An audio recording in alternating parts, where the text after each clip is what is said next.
Hi, I'm going to read the story called Caillou Rides on a Plane. Caillou was very excited. He was going on vacation with his family and was flying on an airplane for the first time. Once he was buckled in, Caillou looked around. Everything about the plane was new and unfamiliar. The flight attendant's voice over the loudspeaker, the passengers coming down the aisle, the noise of the engines. The airplane taxied down the runway, revved its engines, and took off. "Ooh," said Caillou. He looked out the window and saw the ground getting farther away. "All those squares you see down there are houses," Daddy explained, leaning over to look too. Caillou was amazed at how tiny everything looked. He didn't like being up in the sky very much. He wanted to be on the ground playing again. "Will we be there soon?" "No, not for a while," Daddy replied. A flight attendant stopped with her cart beside their seats and asked, "Would you like some breakfast?" "Yes, please," Caillou said. The attendant put a meal tray down in front of Caillou.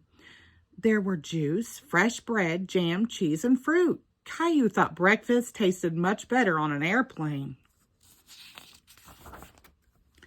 Daddy leaned back to listen to music on his headphones. Caillou noticed buttons on the armrest.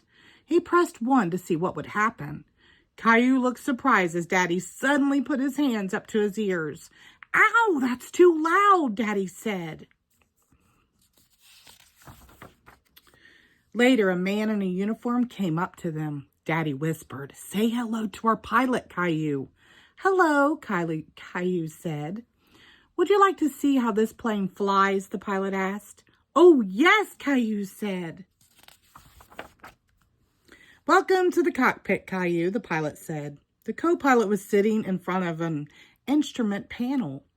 Caillou stared at the panel. There were so many flashing lights, buttons, and glowing dials. It looked like a video game. Caillou looked out the window and saw white fluff all around the plane. "What's that, Daddy?" Caillou asked. "Those are clouds, Caillou." "Are we inside the clouds right now?" asked Caillou, surprised. "That's right," replied Daddy. "It's nice in the clouds, isn't it, Daddy?" "We'll be landing soon," the pilot announced. "But before you go, I've got something for you." He reached into his pocket and took out a little pair of wings, which he pinned on Caillou's shirt. All our young pilots earned their wings. Caillou had never felt so proud. With his nose glued to the window, Caillou watched the plane landing. When the wheels touched the runway, he felt a little bump. "Wow, that's it, Daddy. We're back on the ground." "Thank you for flying with us," said the flight attendant. "Goodbye, Caillou. Have a nice vacation." Caillou was thrilled that she knew his name. Caillou could hardly wait to be on his way home again. Now that he had his wings, maybe next time the pilot would let him fly the plane. The end. Thank you.